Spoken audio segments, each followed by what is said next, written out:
Welcome to writingalong.com. Today's episode is about visualizing your inner critic, more than just the concept of it, actually doing it. What you want to do if you have an inner critic that is just not letting up.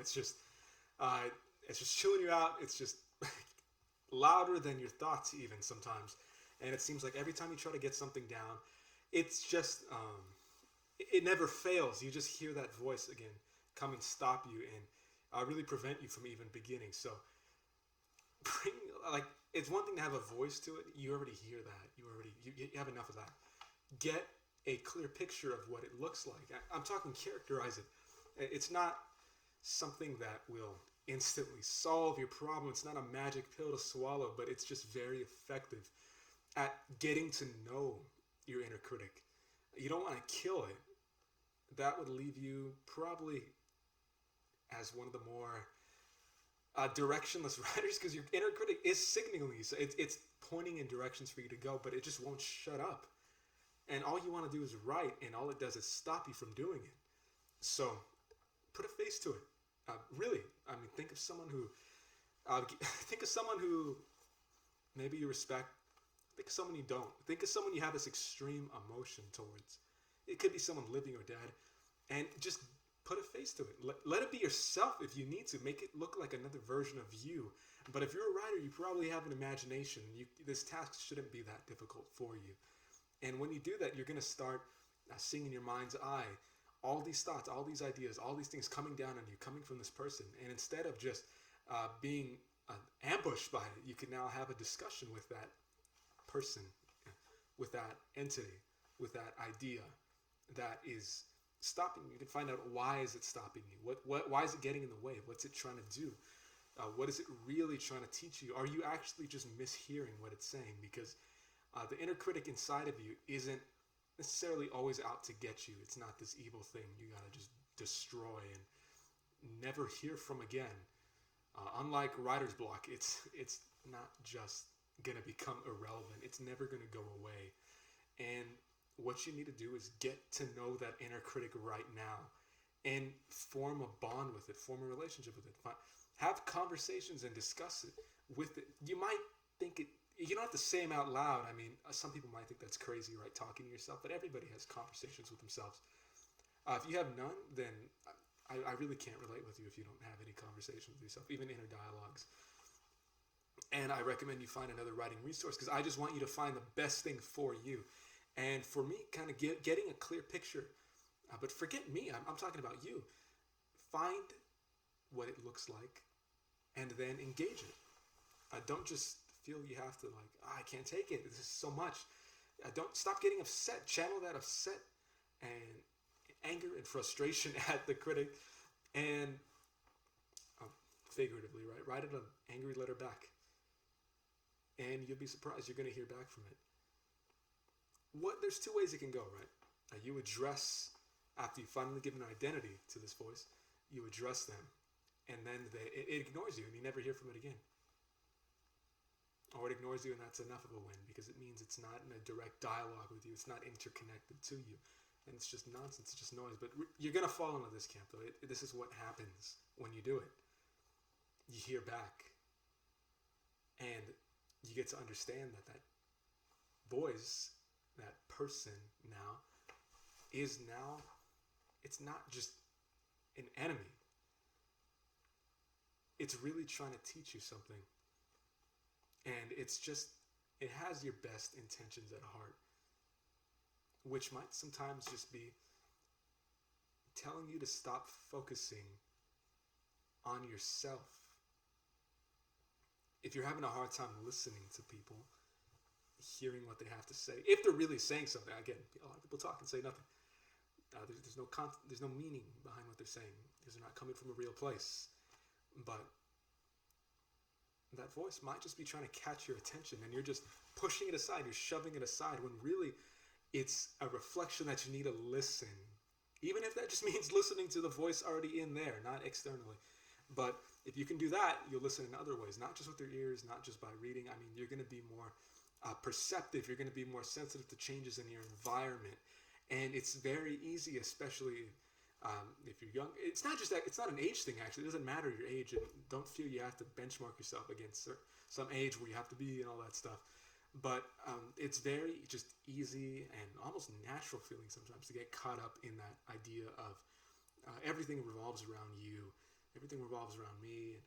Um, every event that happens in the world is part of this narrative that is really just defining whether it's trying to benefit me or trying to hurt me. That kind of stuff.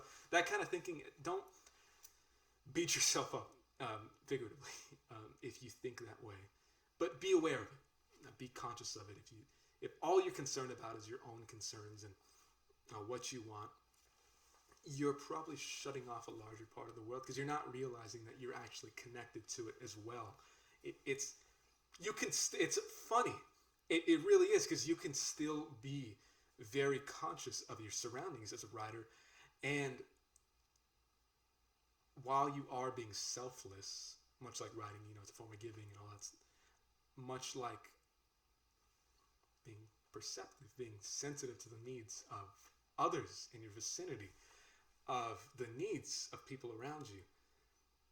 It's actually, it's just another form of selfishness, which is okay. It's feeding that natural self within you, but I want you to be honest with yourself, because you need to be concerned about you, or else no one else really will in the way that you need to be. No, you're not just going to have people lining up to feed you, lining up to give you water and whatever whatever you need to live as a human.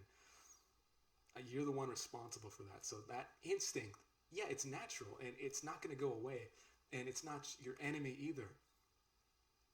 A lot it's not just coming down on you, just coming down on insert your name there. Really insert your name there. And when you realize that, being perceptive, being aware, hearing others, listening to others who are saying something to you or conveying meaning to you. Meaning can be emotions. Meaning can be something they have their best interest in heart, and they just want to help you out because they can relate. They've been where you've been, which is where a lot of this stuff comes from. And when you do that, again, like I said, because of that interconnectedness, and you listen to others, you're going to start listening to yourself. And you're going to achieve whatever you want to achieve as a writer. You're going to reach that place that you want to reach. It's not that difficult. It's not an uphill climb. It's not scaling a mountain that's never been scaled before. It's just hearing. And again, not just with your ears, not just with your five senses, but just kind of opening your mind to what's really trying to move you in the correct direction, in the direction that you're supposed to be going in. And it may seem like there's a lot of noise. Think of it, let's say there's a white noise machine playing, just blasting right out, the sound of a fan or air conditioner, and someone's talking to you. Is that white noise going to overcome what they're saying? Not at all. Because it's so different.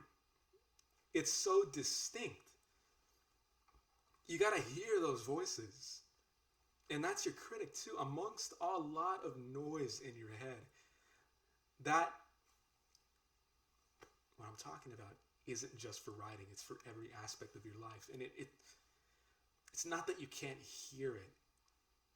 It's just you're ignoring it, or you might be misinterpreting it. And once you do that, you're going to unlock something within you where you're really going to find that it's great. It is excellent to have a writing mentor. But there's another one that you need to have. And that's the one that's living already there. It's already, you don't have to call them. I mean, again, it helps tremendously to have someone to help guide you along the way. It's like another person, another human.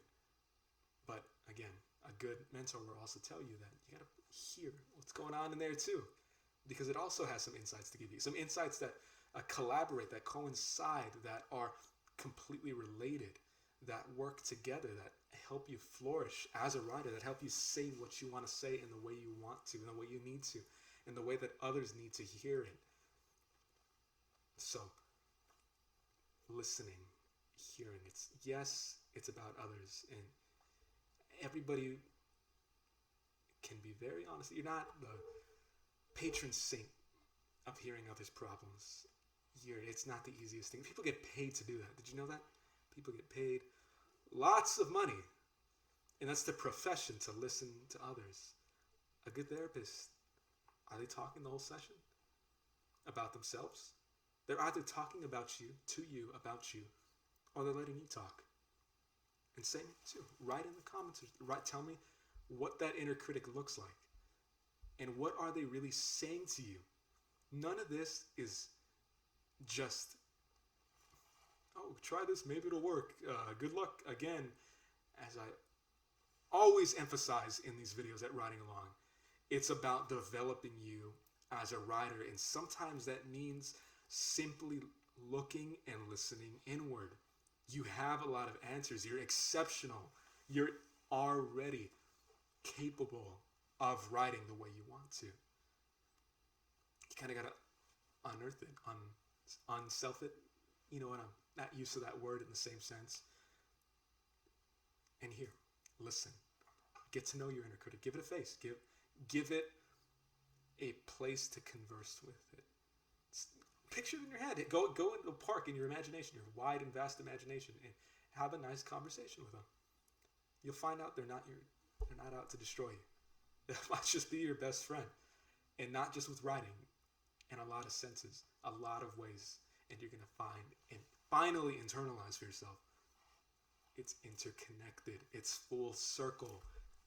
You as a writer, it's not that hard, and you don't got to get rid of the criticism inside you. You can be judgmental on yourself, but you will be the harshest critic of yourself. You are your harshest critic. Cool, embrace it. It makes hearing criticism a lot easier when you've already been the harshest one you can be.